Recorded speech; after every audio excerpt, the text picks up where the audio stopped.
So, yeah, I'm very excited today to introduce Jennifer Witten. She's a guest in our I'm Conscious on the Go community. Uh, Jen is an amazing person. She's a dear friend of mine, a colleague. She's a conscious parenting coach from the Institute of Dr. Shefali. She is a somatic breathwork facilitator. Uh, Jennifer has a very interesting, amazing journey of growth and evolvement. And today we'll meet her as a conscious menopause mentor. And she's opening a new conversation about how our transitions as women become the blueprint our daughters will follow. So then it's pleasure to welcome you. Please, please share a few things about you before you begin your topic on menopause.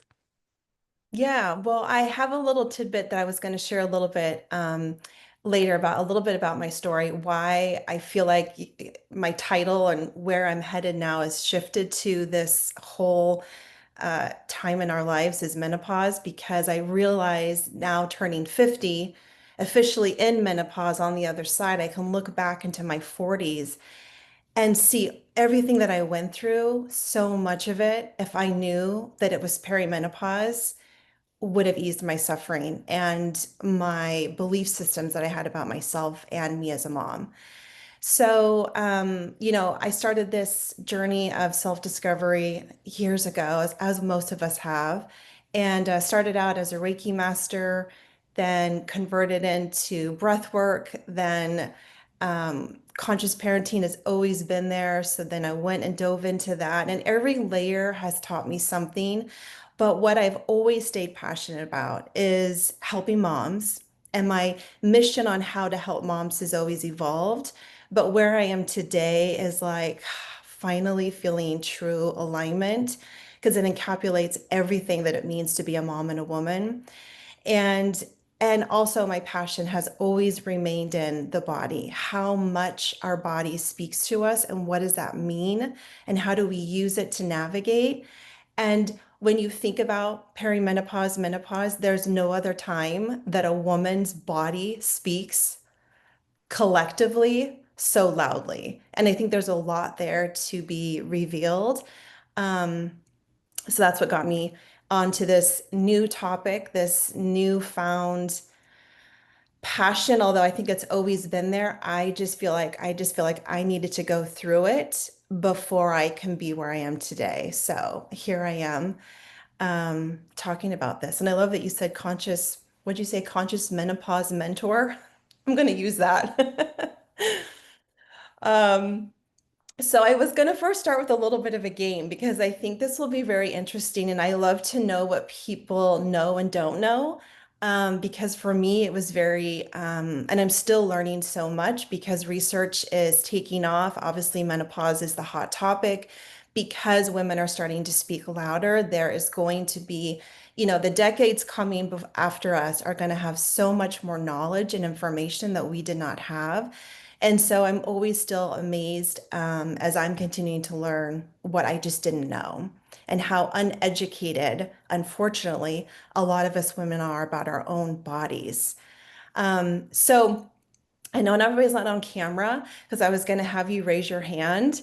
Um, and so I was going to run through a list of symptoms, and I wanted you to raise your hand, or you could just unmute yourself and say yes or no if you think this is true or false. So I'm going to list some symptoms, and you let me know if it's true, if you think this is a true symptom of perimenopause or not.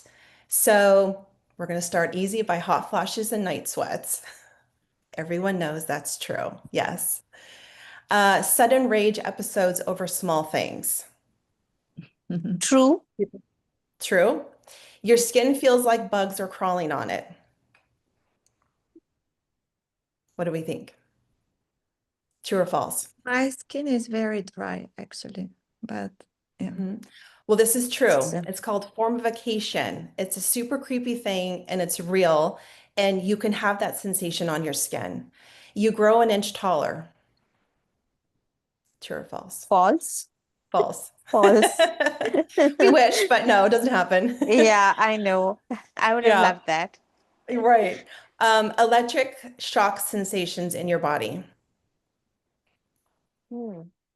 True. This is true. It can feel like rubber bands are snapping everywhere. You temporarily lose your sense of smell. This Mm, is false. okay. Your tongue feels like it's burning. What do False. we? This False? is true. It's called True. burning Okay. mouth syndrome. It's quite Okay. shocking, but it can happen in perimenopause. Okay. Um, Sudden intense food cravings for dirt or chalk. Uh, Possible, maybe. s- False. Or I False. don't. It is a Yeah. thing. It's called pica, but that's a different condition. Yeah. Heart palpitations when you're just sitting. True. True. Frozen shoulder that comes out of nowhere. True. Yes. See auras or halo lights around. I don't know, Jen. False. False. False. Okay. Can feeling dizzy or have vertigo? Yes. I hope that's true because I've been feeling like that. It is very true, and it's so, so common. So common. Really? Your body odor changes. True. Yes. You can even, your sweat can smell completely different than it did when it's 20s and 30s. Yes. Ringing in your ears, having tinnitus. Um, False? That is actually true. It's true. Okay. Yeah. Sudden develop of allergies, Why not? right? Look, throw it in. That one's false. That's false? Yeah. Okay, last two. Gum problems or bleeding gums. True. Yes. And feelings of UTI symptoms. True. Yes. Okay, sorry, that tickle. Okay, so the last couple of things I just want to ask because it's helpful for to me to know like who's all here and what we understand and what we don't. Do you think you know the difference between perimenopause and menopause? And you can just say yes or no. Yes. Yes, I think so, Jen. I'll explain. So perimenopause, it can last up to 10 years. And it is when you're still having a cycle. Now, that can mean a lot of things. You're obviously still ovulating. Mhm. And menopause is when you've gone a complete calendar, 365 days with not ovulating. Because a lot of us don't have cycles, depending on hysterectomies and other things. But if you're still Mhm. ovulating, so at the 366th day that you have not ovulated, you're in menopause. And do you know Okay. the average age, or do you know when perimenopause can begin? Does I anybody mean, have a don't they guess? say that it can begin in the 30s? Probably late It can, 30s is when it can, it can, it can begin. yes, it can start at around age 35 is not uncommon. And anybody here struggle with postpartum after having your children? Like postpartum I did depression? with I did with my first one. Yes. Yeah, I did too. And what I learned is postpartum gives you a preview of how menopause might show up for you later in life. And I'll share with you later with my story. That would have been very helpful information for me to know. Mhm. Um, does everyone here know what HRT is when I refer to HRT? Yes. I Yes. yeah. HRT is hormone replacement therapy.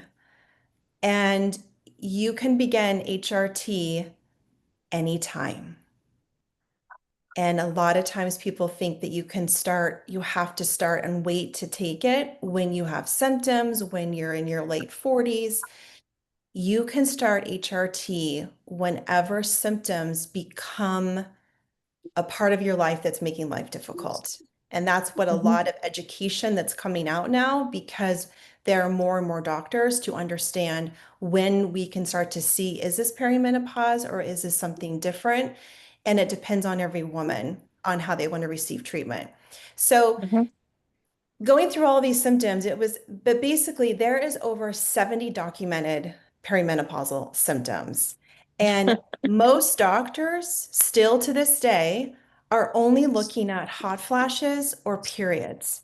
And this is why so many of us think we're freaking losing our minds.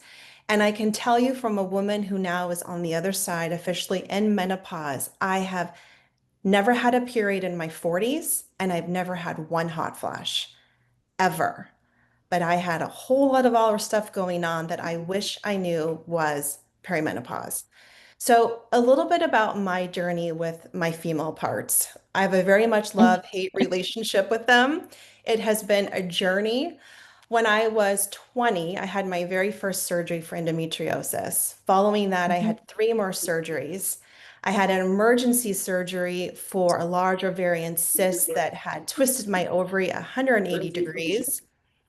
In my 40s, or when I was 40, I had a hysterectomy. So I had my uterus and right ovary taken out, kept the left ovary in for trying to keep some hormones. But at 40, my body was struggling.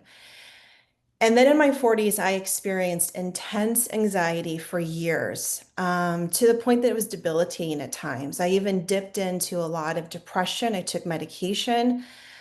The biggest thing I struggled with was heart palpitations for many years, which got me to an ER, which got me to a doctor, which got me to going through so many tests, kept me up at night. And then when I hit 45, everything started to really go down. I had chronic fatigue, body aches. I had this bizarre chronic plantar fasciitis that lasted for 2 years. My hair obviously was thinning. I had a 50-pound weight gain in the last year and a half that came out of nowhere. This was my other biggest symptom that I struggled with. I had what felt like a chronic UTI for at least 7 years. And I was constantly going to doctors, constantly getting tested, getting bladder scopes. Nobody could tell me what was wrong. And it started to create a very deep-seated anxiety about traveling because I had such an intense urgency and frequency, just like a UTI would be. I started to have panic attacks around it. I started to be able to miss my daughter's morning volleyball tournaments because I struggled to get up thinking I had to wait until I got all my bathroom out. It created the biggest anxiety storm of my 40s. And this last year and a half, it got so bad that I finally went and I had to go get two more scopes, three more specialists. One doctor was convinced I had endometriosis inside my bladder. She proposed a surgery and wanted to do a surgery that mean cutting a hole into my bladder, followed by 10 days of a catheter for healing. Something about that felt wrong. And this is a very big thing that I really want to help women understand, that these doctors out here, they don't know, and we have to still be the biggest advocate for our bodies. Then I found an amazing doctor who all I said was one sentence: I feel like I have chronic UTI symptoms. She goes, "How old are you?" I said, "I'm 49." She goes, "This is perimenopause. I see this all the time. All you need is vaginal estrogen." She prescribed me a vaginal pellet. I started taking it. Within a month, month and a half, 80% of my symptoms went away. Now, here I could have gone through an entire surgery that required cutting a hole in my bladder, and all I needed was estrogen. And UTIs is one of the biggest um, reasons why women late in life end up dying is because of UTI infections. And this can all be prevented by vaginal estrogen. And vaginal estrogen is not systemic. So, for those that do not want to do the estrogen replacement, all it's doing is keeping the integrity of the tissue and the pelvic floor and the health of your bladder for the rest of your life. So that is my quick story as to how, and then through all of this, with the last year and a half, I've been managing a chronic kidney disease for 17 years. I was diagnosed with an autoimmune disease, marriage falling apart, hitting depression. And here's the bit I wanted to share about depression. If this is somebody who's hearing this and thinking, what is wrong with me? Now, I struggled extreme postpartum depression with both my kids. And what I have learned and what they are seeing in research now is that there's no other time that a woman's estrogen dips to the extreme that it does and the intensity that it does after they're having their child. That is the same that happens in menopause. And the last 1 to 2 years that you are just about to transition is the worst your symptoms will get. It's the peak of the storm. And that was true for me. And my depression, it was a slow simmer. And then something happened and it felt debilitating. And I had suicidal thoughts that scared me, scared my family. It was a big thing. And no one told me that this is so common.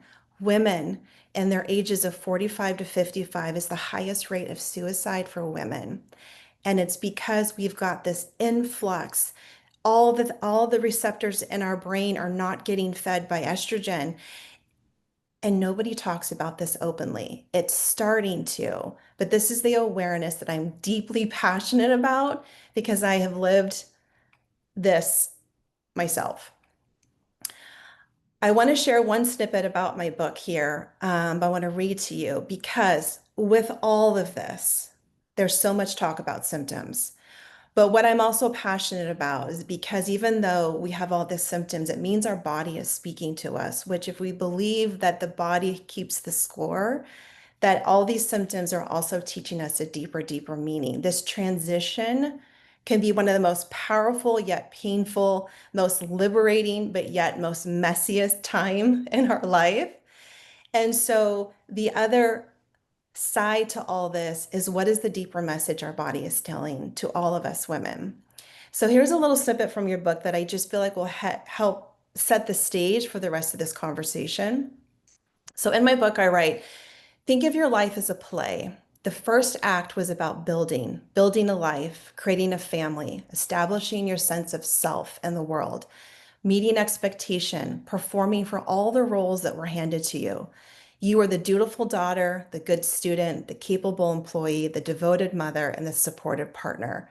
You learned your lines and you played your part, and much of it was beautiful and meaningful and exactly what you needed to be doing. But now you have reached the intermission, and perimenopause is the pause between acts. Everything stops, or at least slows down enough that you can't ignore it anymore. Your body forces an evaluation that you may have not chosen on your own. It strips away the easy autopilot of your earlier years. It questions everything: your energy, your rhythms, your assumptions, your priorities, your very sense of who you are. This pause can feel terrifying and it can feel like everything is falling apart. But what if it's actually a transformation? So I just wanted to take a pause and just see if anybody had any questions, comments that you wanted to share before we kept moving forward. Anything coming up for you that you just wanted to Yeah, share? the only thing maybe then that's coming up for me, it's really for me at least, I don't have such big symptoms, but for me it's I really love this connection with the body, because for me it's like a really enormous opportunity to reconnect to the body and really start listening to it. And of course, when there is pain, it always helps us to reconnect. For me, I don't have anything else, but I have like enormous, like big headaches that Mhm, hit me like during my period, like mhm, ovulation and when I have my period.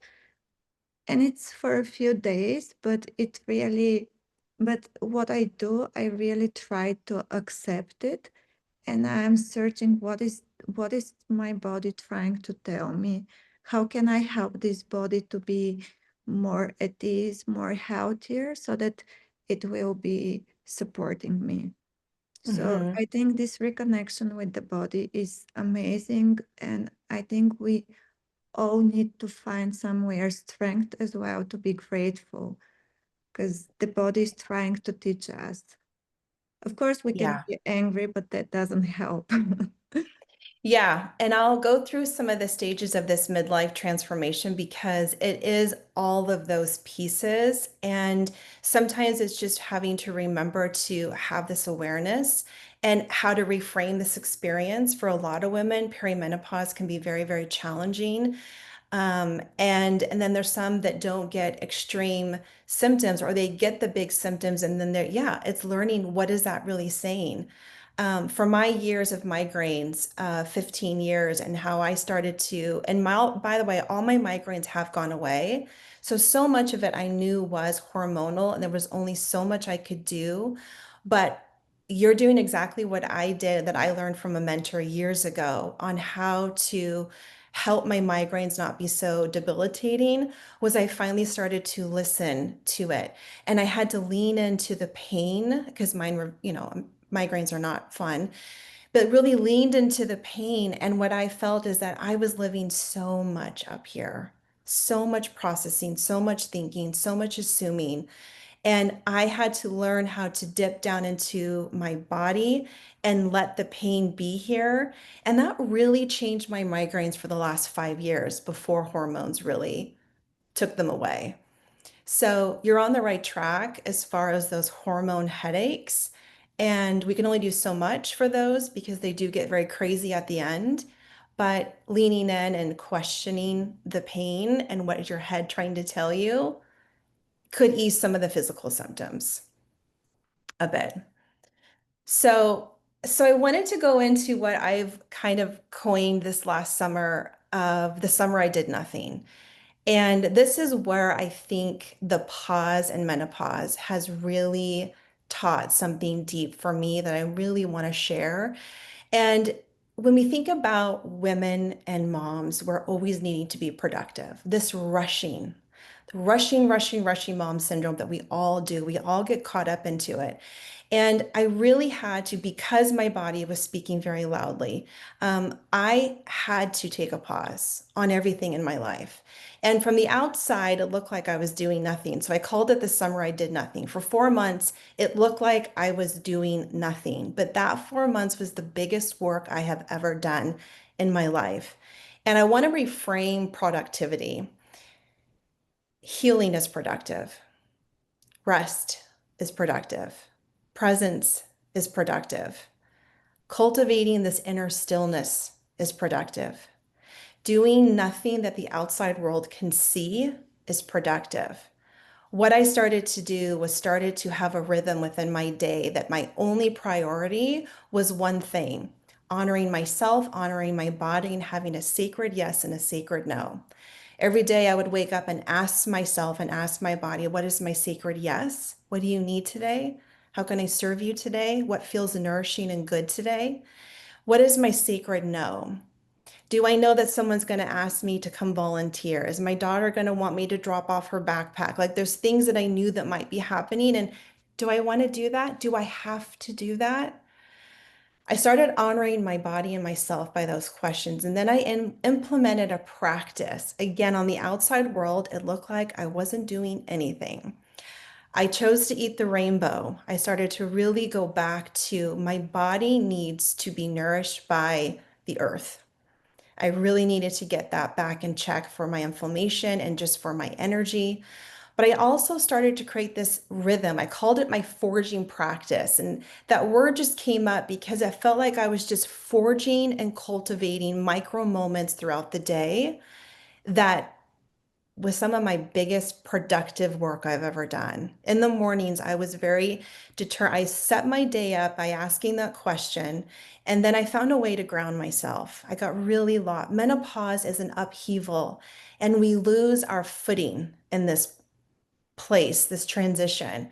So I committed to a grounding practice that really, and that was my first priority. And for me, because it was summertime, I went outside in my bare feet and I did some qigong, I did some breathing, I did some lymphatic drainage, I did some shaking, I did some yelling. Whatever felt good for me in that morning, I allowed myself to do it. And then I went and moved my body. In the middle of the day, I took what was called my meditative nap. Now, I know everybody can't do this. I talk about this later about other ways to implement this, but for me, it was summer.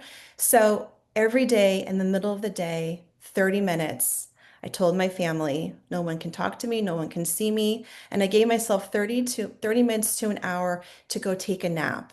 What that turned into is I found this meditation that helped me connect to the cells of my body. And I took a moment in the middle of the day to connect to the cells and to my body for a good hour. If I fell asleep, great, my body needed it. If not, I just stayed present with my breath and my body. At the end of the day, I just took note of what did I feel about moving slower today and not rushing. And I would just take note of that. And then I would just make sure I did a little bit of stretching, shaking, whatever discharge needed to happen. I did that before I laid down. That is what I did, and that was productive, and that was my number one priority. Because in menopause, your body is literally giving you an intervention to slow down. Your nervous system is like, enough rushing. You've been doing this for decades. Your body's wisdom in perimenopause forces a deceleration. It says, take a moment, look around. How do you want the second act of your life to look? You get to choose a different way. It doesn't have to all be this. You have to slow down and start facing some of your truths. And how I started to see this transition, this perimenopausal time, it's like we're up on a mountaintop.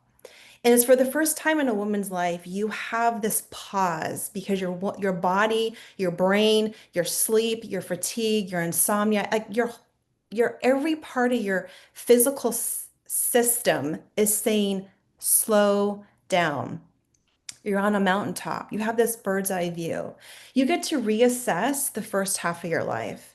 And you get to look and you get to decide and you get to realign, readjust, recalibrate, figure out what do I need to let go of.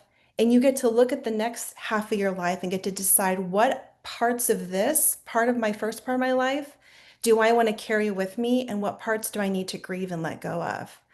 Because it's like we're carrying a backpack. A lot of us moms carry so many wounds and burdens of our children, our family, of the first half of our life. And it is a time to reassess and it is a time to release. And you get to unpack the backpack and you keep what's in that you want to carry forward and you get to choose a new path forward. And so this is how I think of the symptoms of the body. And so a little bit of a symptom reframe for some of the common symptoms that a lot of us face. How many of you guys have the 3 a.m. insomnia? I learned that there was a reason why it's always 3, and I can't pull it out of my brain as to why, that there is an actual chemical timing biorhythm that the 3 a.m. insomnia is so common for women in perimenopause.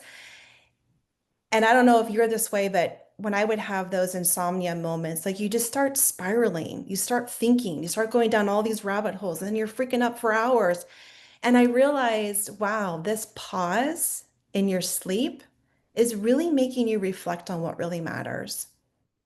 And then think about our brain fog that we all have. Everyone's got that mid-sentence, I can't get the word, because probably for the first time, you're really being asked to choose your words carefully, because for most of us, we probably need to set a boundary that we've never set before. And then our hot flashes. For the women that experience these can be super intense. My mom has struggled with intense hot flashes. And this intensity is asking us to slow down and breathe.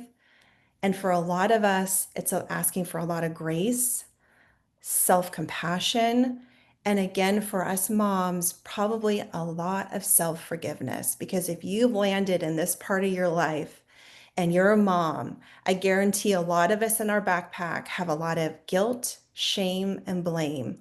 If we look back and see things that we did in the past, there's a lot to forgive for ourselves at this time.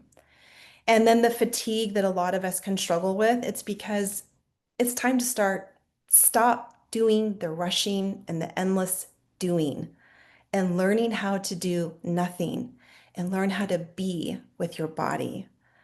And then I always think about the mood shifts. You know, we've all been going up and down, up and down.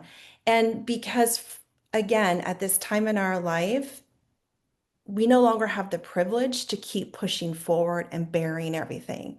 We probably need to pause and start to feel some things that we haven't felt in a really long time. And I feel like what happens when we start to really honor these symptoms, here's what happens. We start to hear our voice again. You start to remember what you actually like versus what everyone else thinks you should like. You start to feel this difference between your needs and everybody else's expectations. You start to kind of reconnect with your body's wisdom, and it speaks so loudly through symptoms that we can't deny, because it's forcing us to turn into our own intuition again, listening to what we know is right for us, just like I did with that doctor. If I didn't stay connected to that, I would have had surgery on my bladder that wasn't even necessary. So questions that I feel like this pause in our life brings up for us is questions of, what am I rushing towards? Do you ever think about that sometimes? Like, what really are we rushing around for? What really is the worst case scenario? I'm late to pick up my daughter from volleyball. I'm late to the doctor's appointment. I'm late to the Zoom call. I didn't get, to the grocery store. So I guess we're having cereal for breakfast. Like, what really are we rushing around for? And what patterns are we ready to really release for all these stories that we have around rushing? And we really get to assess what we want for the second half of our life. And I think about, at least for me, and I know for so many other women, the cost that we have if we don't take this mountaintop moment in menopause and have this bird's eye perspective to reassess. There's a great cost that all of us have if we're going to continue the second half of our life rushing. Is autoimmune's on the rise. And I'm one of those people. I got diagnosed a year and a half ago. No surprise. I can see now why I could be one of those candidates. Suicide rates, like I said, is the highest at this decade, 45 to 55 amongst women. Divorce rates are at the all-time high during this time, and it's all women asking for it. And we're also teaching our daughters that their worth is because of how productive they are. What can they achieve? What can they show the world they did? I hear my mom friends say all day, well, like, today I did this and this, I feel so productive. It's like, there's no badge of honor here. You're not winning an award, but your body is sacrificing, and you're creating the next half of your life to not as full of joy and vitality as we all hope it to be. And the biggest cost I feel like we are all get from this, if we don't take this moment, the sacred pause, is we all tend to lose ourselves. I mean, us moms are already lost at this time.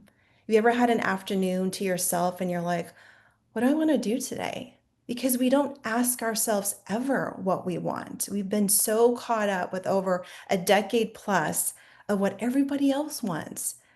And this is our time to refine who we are. You know, a lot of women, it shows in research, a lot of women at this time in their life, especially around 50, have the biggest change in their jobs, in their careers, because they have this awareness of like, what have I been doing? Like, I have the whole second half of my life. What do I want to do?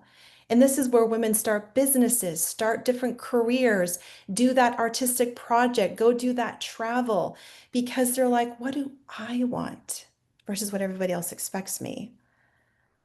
Um, Before I go any further, I thought I would just stop and see if anybody has thoughts, feelings, comments.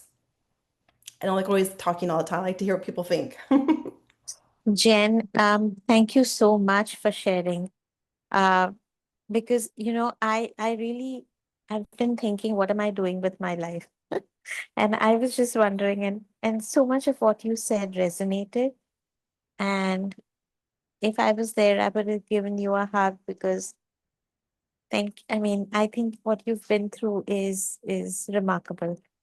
And you know, Mhm. I do have symptoms, but they're not. I mean, I think I'm still in perimenopause because I had a period maybe a month ago. But it's yeah. I think for me the biggest thing is my digestive system. It's like I just don't understand what's going on there. But Mhm. the questioning, the feeling that so much of what I'm doing doesn't make sense. Why am I doing what I'm doing? What do I want? I have been reflecting on all of that. So Yeah. thank you for sharing, Jen. Yeah. You're welcome. Digestion is another one. The more I've dug into the research, and because I've had to research, I've been chasing symptoms for a decade with nobody telling me what's wrong with me. And Mm-hmm, I think that there's so many big voices now coming and really educating and leading the path for a lot of us women to understand. And perimenopause is tricky because it does last a decade long and it's a slow simmer. And you start to mm-hmm, have these things and you're just like, huh, that feels a little bit different. And but we just keep pushing forward because we have to do life. And it yeah, really is the last 2 years before, for most people, the last 5 to 2 years, depending on, because everyone's different, but the last 5 to 2 years before you hit the transition is where things really get loud. And that was my experience. Mine lasted a probably good 5 years now that I can look back and trace mm-hmm, back. And by the way, I have an aura ring. So for anybody who has a hysterectomy, since I had a hysterectomy when I was 40, I never had a cycle again. But I also did not know that that meant that I could be ovulating. mm-hmm, And I just didn't know about my body. And also, I did not know, the doctor who did this did not tell me that on average, if a woman gets a hysterectomy, she typically goes into menopause, meaning no cycle, no ovulation for an entire year, 5 years post surgery.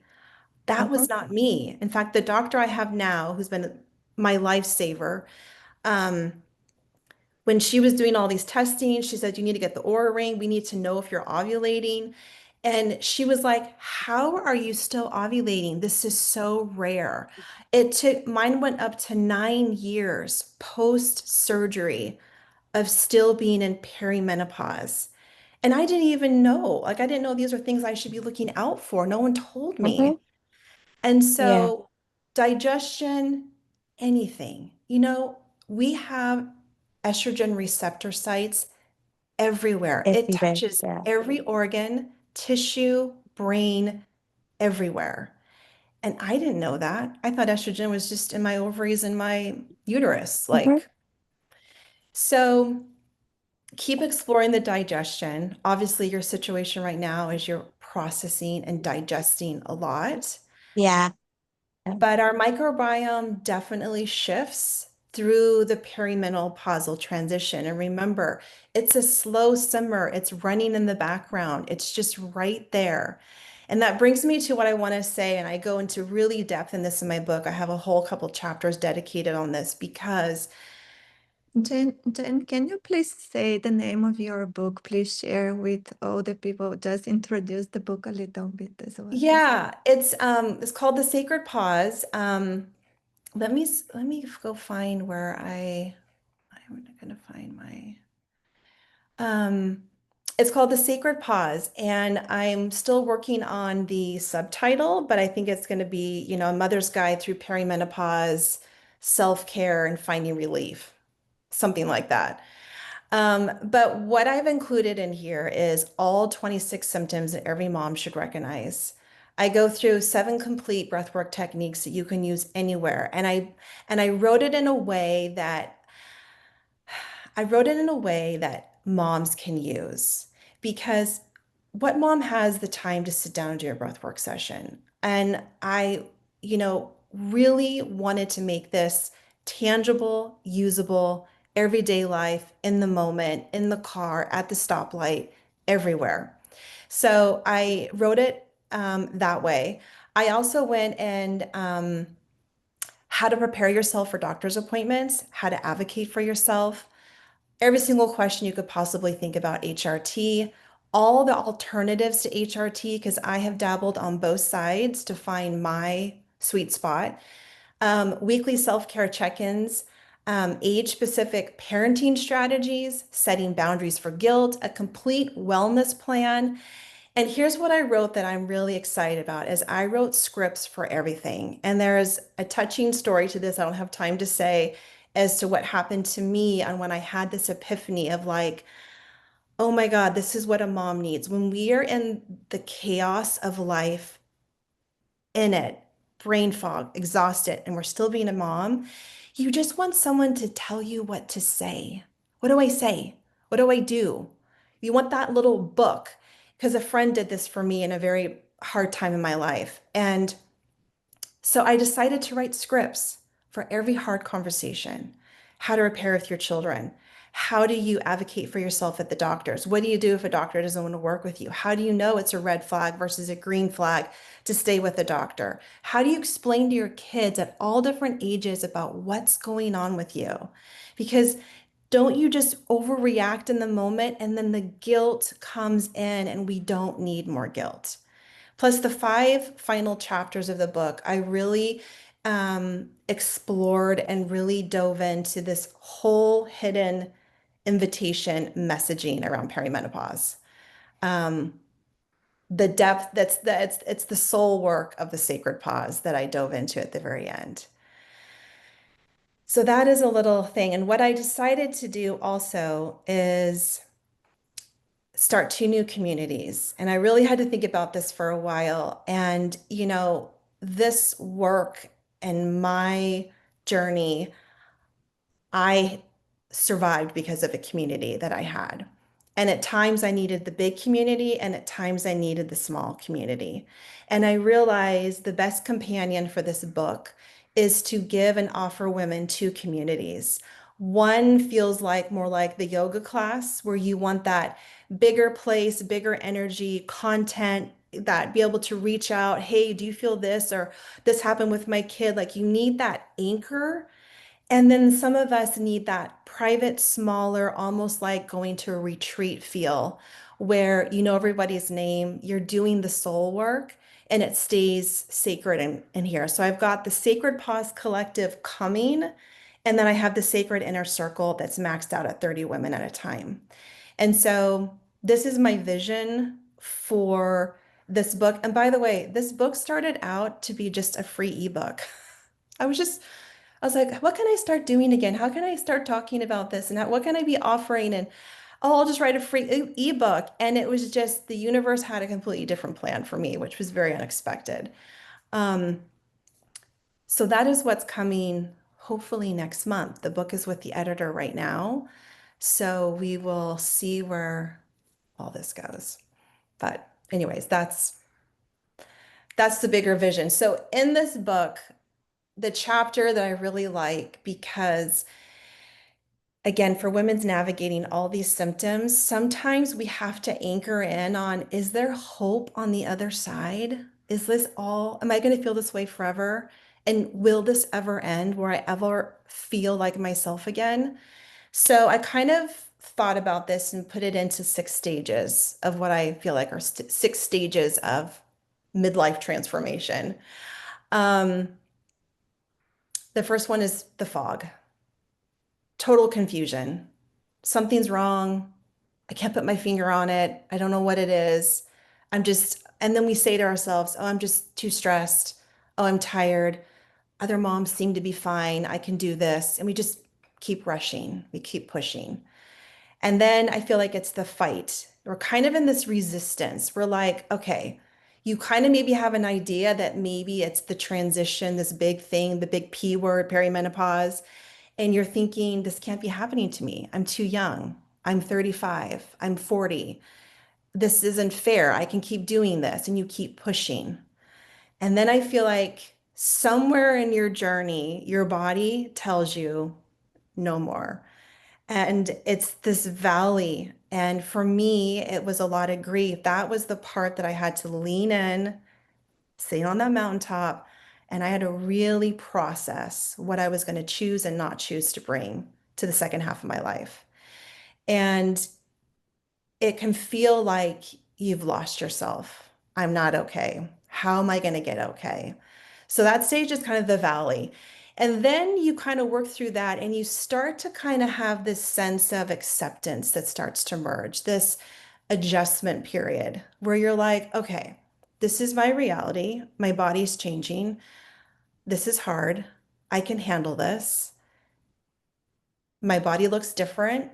Doesn't mean it's worse. Like you, there's a little bit of element of acceptance starting to happen.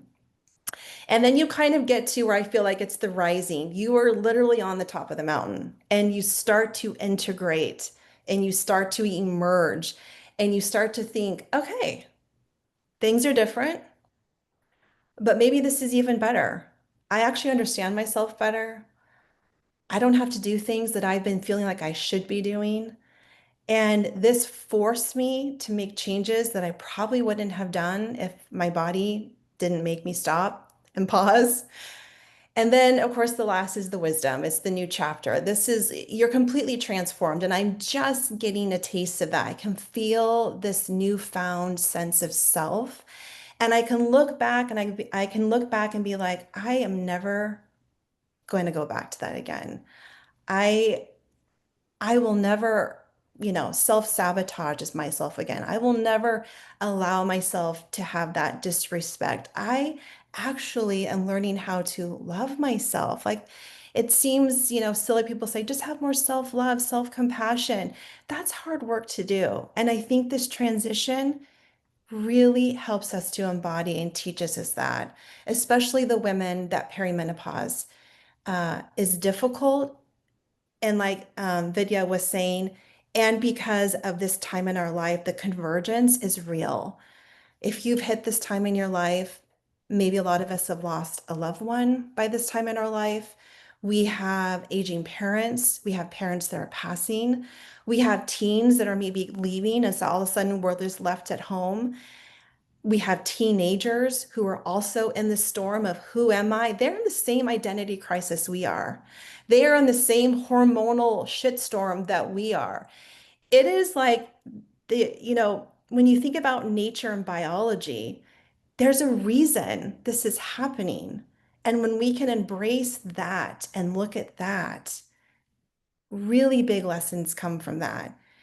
And so I feel like the lessons is, you first is your awareness, it's your body symptoms, pay attention. And then you hit the surrendering, which is really the hardest one. And it can last several years. The resistance that we have is creating our suffering. The resistance to our body shifting and changing, we are creating our suffering. And then we have to enter the grief stage. And loss, pain has to be honored. We can't bypass it. Autoimmune diseases creep up, fatigue. I mean, there's so many things that our body has to do something with that charged emotion.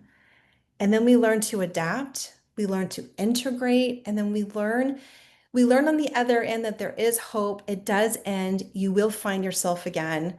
And there is wisdom waiting for you on the other side because when we have struggle, struggle means depth and struggle means meaning. And then we can flip it and be of service and help the next generation come up. So, kind of to wrap this all up, I was just thinking, practical tools, right? Like again, there's so much in the book that I really the first 26 chapters are not written in typical paragraph form because, again, what mom has time to read a book? It's meant to be jump in, jump out. I have it very laid out as bullets, scripts, highlights. I think of it as the yellow pages for a mom going through perimenopause. You go to the chapter, you open it up. What do I need to know? Okay. And then you come back for all the other chapters when you need it. And I wrote that intentionally. And then the last 5 chapters are more read like a book. Um, so when I think about quick practical tools, the biggest thing I can say for like your daily pause practices is to create that rhythm. If you're a mom that just it gives you an anchor to your body to this time somehow. And the rhythm can be, what's your morning check-in? You can use the sacred yes, sacred no question. You can find that thing that you do every morning, whether it's around your cup of coffee, the drive to school. You just take a moment to pause and just ask yourself, what do you need today? How can I serve you today? Not everybody else. What's in my highest good? If my body could speak to me right now, what does she need to feel nourished today? Just take that moment every morning. And something that I talk about in the book too, that's like, I feel like it's this midday reset because, again, most of us don't have a chance to go lay down and have a nap like I was doing. Um, but there's a concept when you transition into every room or every place, your brain actually changes. You ever walked into a room and all of a sudden you felt different? There's an actual thing happening in your brain. And so you can use this to your advantage by taking 3 conscious breaths. So, what does that mean? You come home from work, you sit in your car, and you just take a moment to take 3 conscious breaths, right? You're taking that minute pause back into yourself, back into your body before you transition into the house. You're going to pick up your kids as you're waiting in the car before they come in with all their drama or whatever. You take 3 conscious breaths. Now, you can take more than three, but I make it three, make it easy. You're sitting at a stoplight, you're rushing to get to that appointment, you know you're going to be late. It's okay. Every stoplight, take 3 conscious breaths. It's these little minute moments that we take a pause, we reconnect to our body, we calm the nervous system down. These micro nervous system regulations add up and it helps the day to day. It helps when big shit happens. We have a little bit more of a reservoir there. Plus, also, we are building internal safety for our body to know that we can be calm in the storm, which that's perimenopause. How do we stay grounded in this thing that shakes us up from the inside out?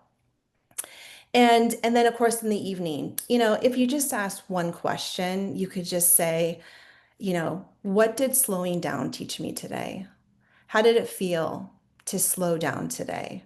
And just take note of it. It doesn't have anything major. These are not big practices. These are just minute ways to keep somehow you anchored to your sense of self through this crazy thing called perimenopause.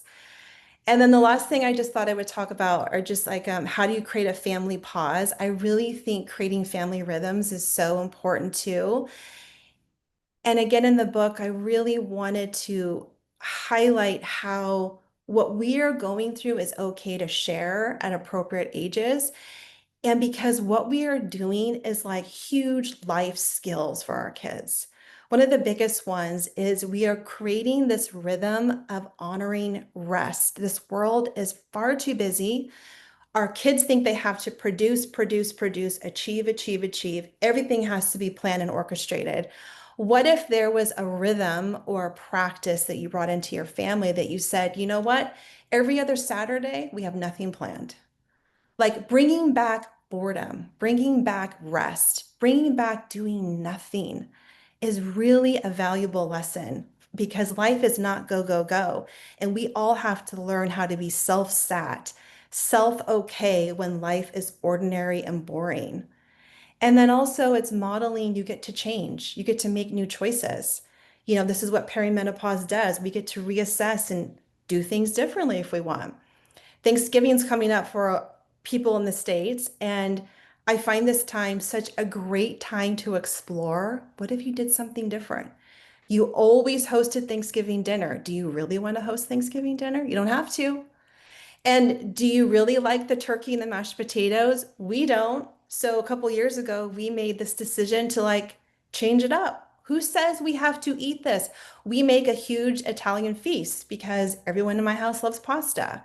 Like the power of teaching your kids that they too, every year or every season in their life, they can also reassess, readjust, have a new identity, show up differently, have new friends, go to a different school, try a different sport.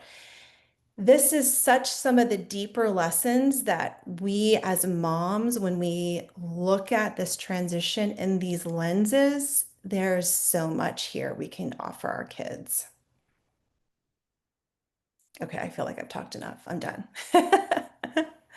Thank you, Jen. I want to say thank you for all for sharing it all. And what I love the most is this opportunity to talk about it, because I really think this is one of the biggest issues that women have. And I see so many women angry and ashamed. And I think creating a community smaller and bigger, it's an amazing opportunity for them to come and share what, and also to learn, because women have experience, like older women, they have the experience, but they're so ashamed they don't even share it with the younger one. Yeah.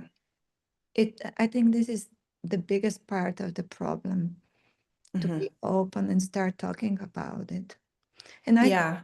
I think there is also what I observe, it's very strange. It's normal for the women, but there is this jealousy as well.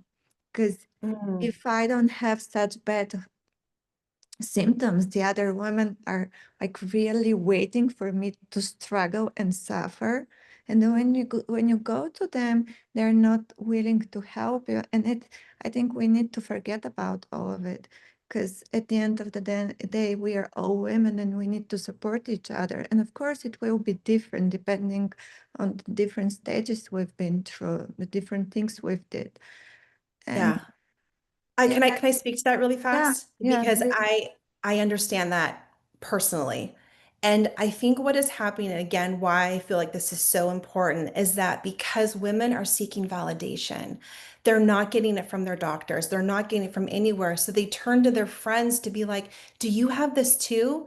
And the person's like, no. And so we are constantly feeling like, what is wrong with me? And so women are clinging to desperation to feel like they can say to somebody else, I understand. You're not crazy. Yes, I have that too.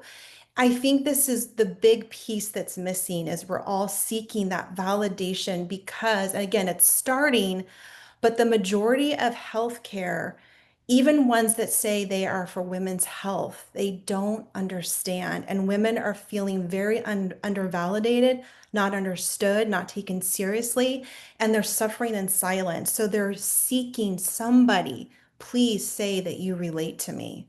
So that's how I see what you just said. And because I was there, out of all my friends, am the one that has struggled the most.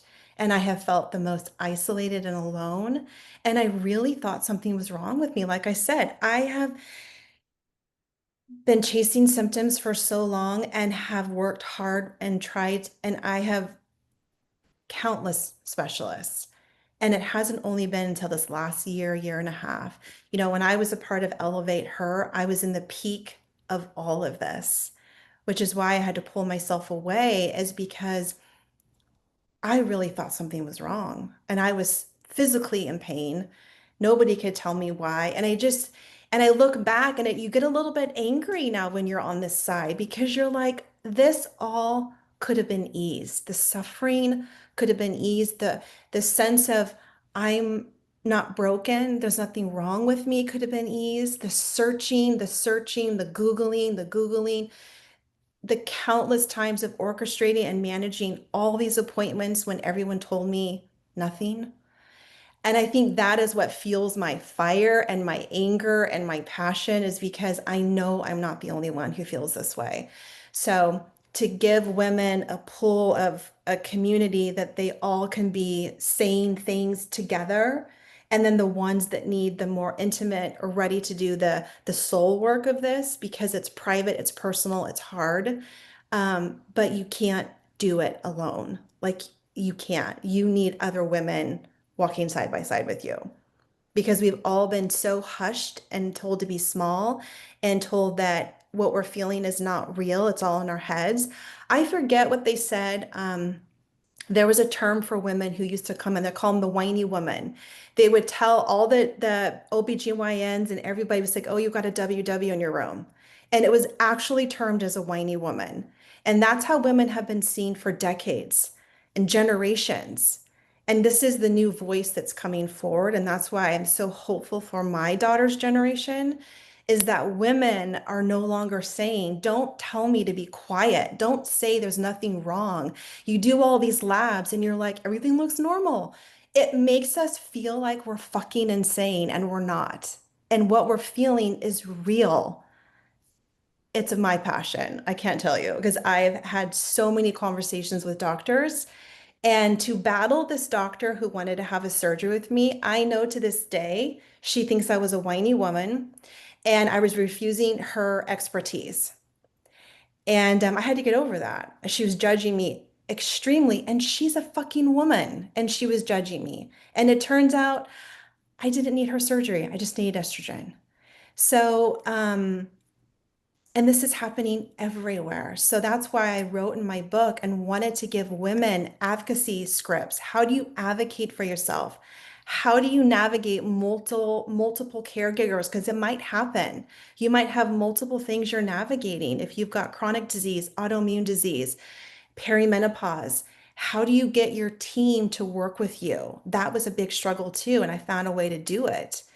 Um, so sorry, I went off a tangent when you said that because it was like, Yeah, absolutely. I think we are all there. It's not one or the other. We are all into this, so we need to support each other and to kind of forget about this comparison, because yeah, I think this is really killing us. But that's why I yeah, think it's so important for us to do, like you said, it's a big job to do, like your healing, your inner work, like all of it. It's super important because otherwise we are not able to support each other.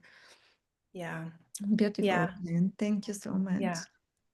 yeah. You're welcome. Hi, hi, Jane and everybody from my side. I'm sorry I missed the first part of this wonderful talk, but I have two questions in my mind, but I don't know if anybody else had a chance to ask questions. So I just want to ask first, maybe if there are questions from the rest of the group, and then I'm happy to ask as well. Sure. Ask away. And Jen, we're listening to you. We are so grateful that you're doing this work, and I believe many women are grateful that you're doing this work because, as you said, it feels like, at least to me, it feels like, why does nobody talk about it, or why do not enough women talk about it, and why are we not informed enough about everything that is happening? At least it felt like this to me. I went into this perimenopause, whatever, premenopause or menopause fairly early, and Mhm. it came as a surprise. I was like, what is happening?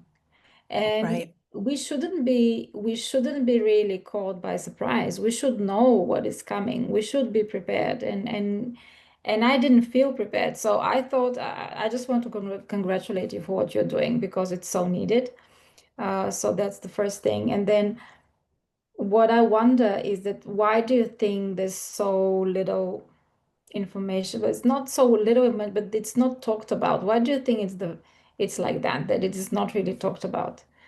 And the Hmm. second question is more on what are really the gems that this menopause is giving us, because we talk a lot about menopause as something that is challenging and it's not so easy to navigate, but I'm sure there are gems into that period for us as well.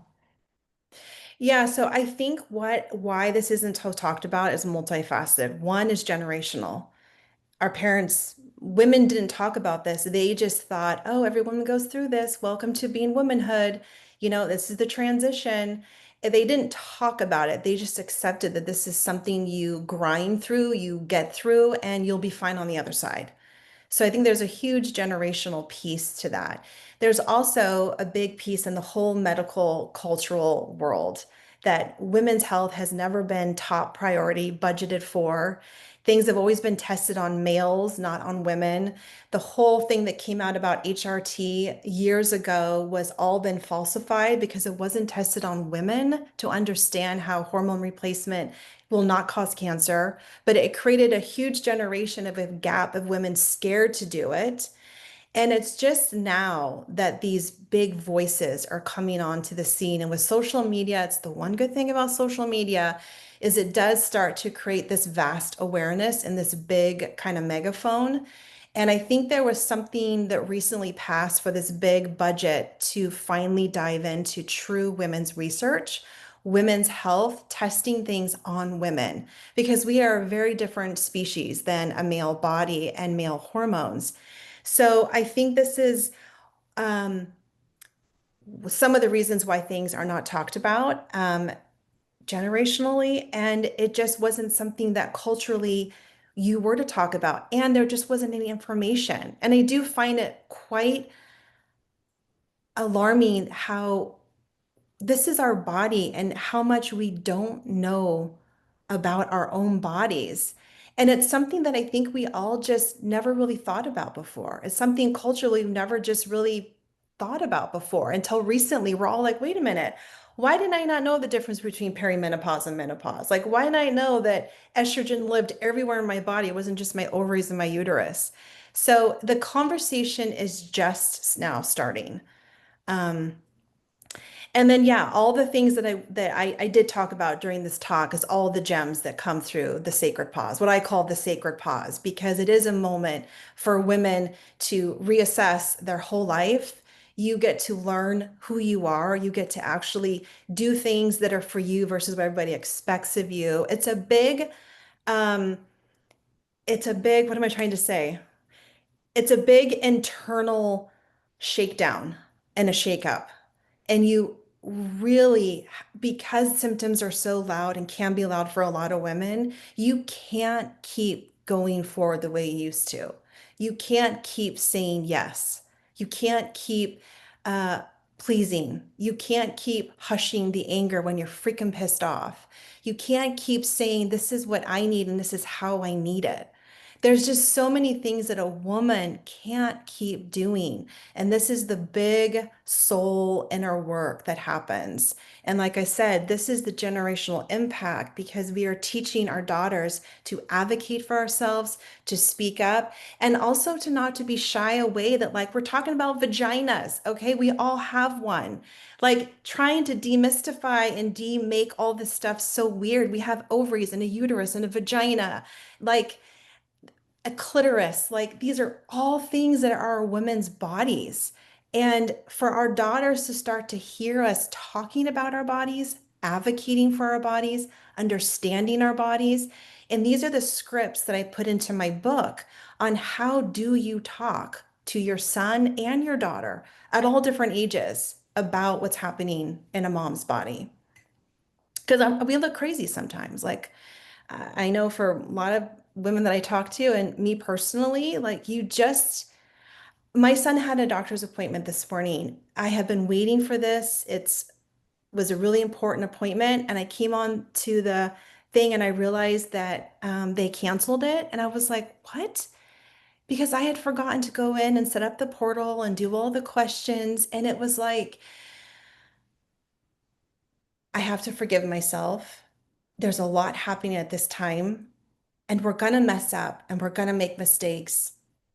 And it's learning to finally be okay with that.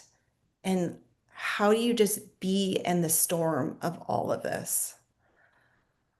And I didn't get sleep last night. You know, I have all my physical symptoms, and I'm just like, okay, I guess I have to reschedule. I really don't want to, but so yeah. Does that Beautiful. answer your Thank questions? Yeah, you did, Jen. Thank you so much. Okay. Well, thank you. Thank you for having me come. This is actually my first real talk about all of this. It's been my own private personal discovery. I think writing the book was been my own healing, my own self discovery. So this is my first time using my voice to start to talk about this thing that millions of us women just need a lot of help with. Thank you, Absolutely. Jen. We are honored. And yeah, please come back to us once the book is ready so that we can share with everybody. So thank you, ladies. Yes. Thank you so Thank much. you, Jen. And Thank you. Thank you. It So was fun.